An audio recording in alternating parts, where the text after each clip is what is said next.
Hey guys, it's me Crazy Kembe, and I'm here with Swordfish, So, and today we're gonna be reviewing the PS3 RPG Folklore.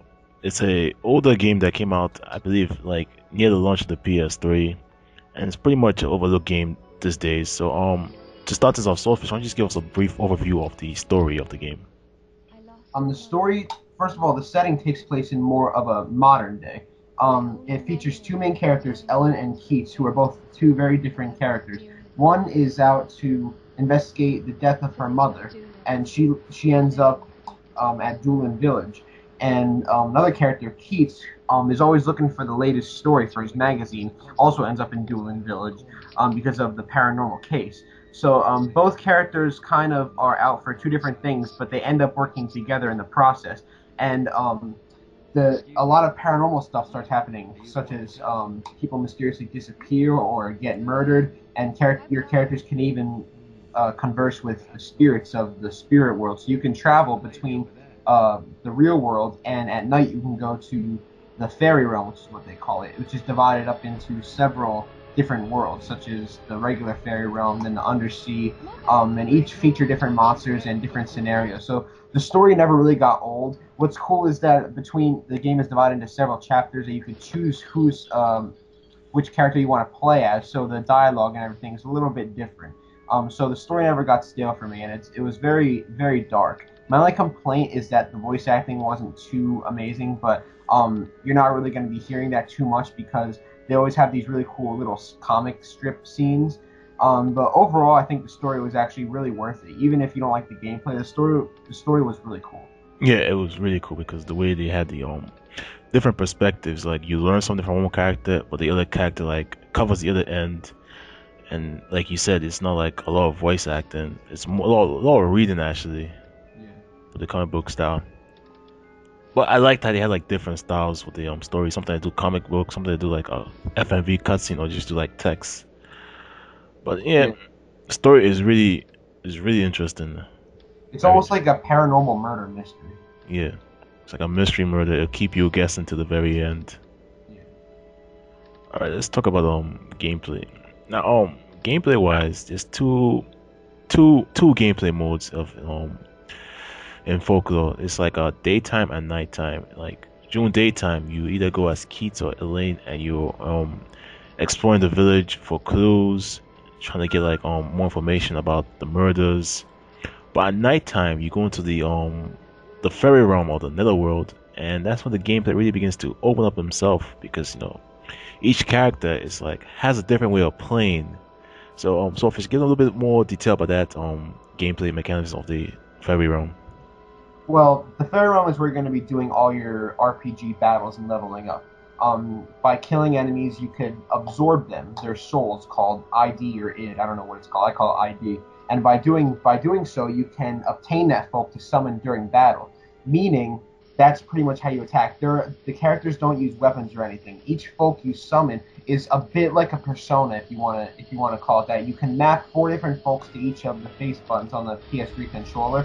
So some folks, for example, the first folk you get is more of a melee attack, and you could just tap the button you put it on to do like a regular physical attack combo. And some can attack with like water, some can attack with goo and stick enemies. So really got to look at the description of each folk and see what would work in best in that situation. But that's pretty much just the broad gameplay and combat elements. Keats and Ellen both play a little bit differently.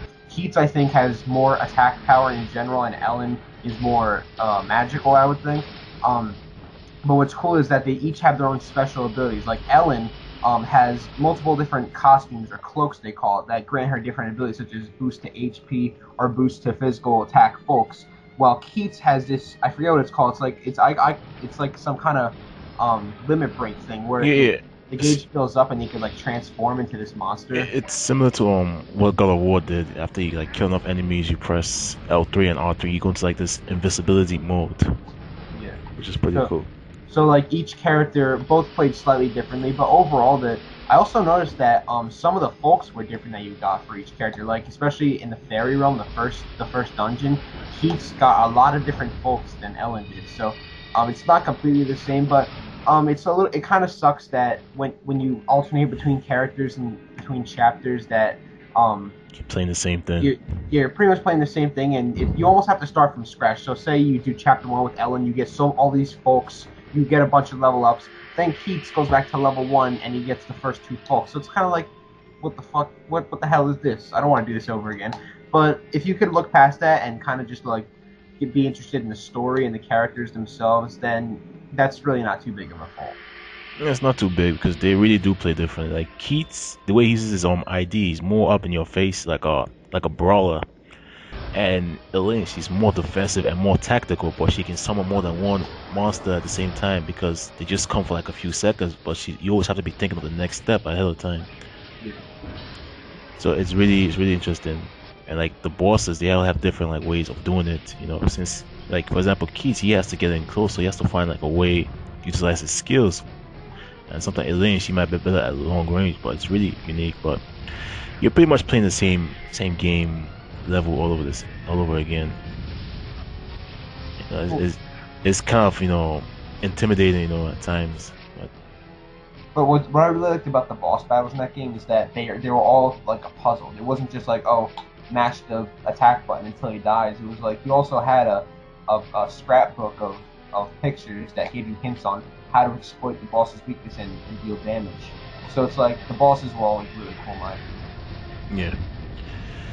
Well, let's talk about graphics and music. Well, the graphics, it's just they're really nice, but by now they're probably aged, but it's simplistic and I think it really works for the game. What do you think? I especially think during the CG cutscenes that the character models are top notch and the lip syncing is pretty good. I'd say sometimes it's a little off, but for the most part, it's pretty good.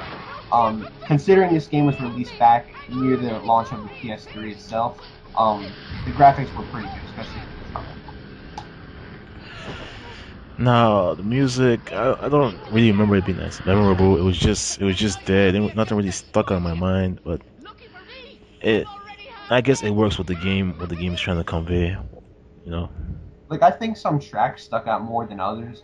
Like the game had like especially during the nighttime scenes where you're investigating murders and stuff. Like they had a lot of haunting melodies and stuff. So a lot of the like I wouldn't say that soundtrack was bad or anything. I think it was just there. Like you just hear it, but it kind of like bounced off you, and then after you turn off the game, you don't remember it. That's kind of what it Yeah. is. And yeah, the voice acting is on and off, but thankfully it's not too much of that. No. Occasionally you hear like battle cries, but I mean they're not so bad. But just during this, the only time you ever hear voice acting is during the CG cutscenes. Yeah. So overall, what are your thoughts on Folklore? I'd say anybody looking for an action RPG because we haven't really been seeing a lot of these days. Anybody looking for action and elite and strategy and so really a pretty damn good story. I think you should definitely check out Folklore.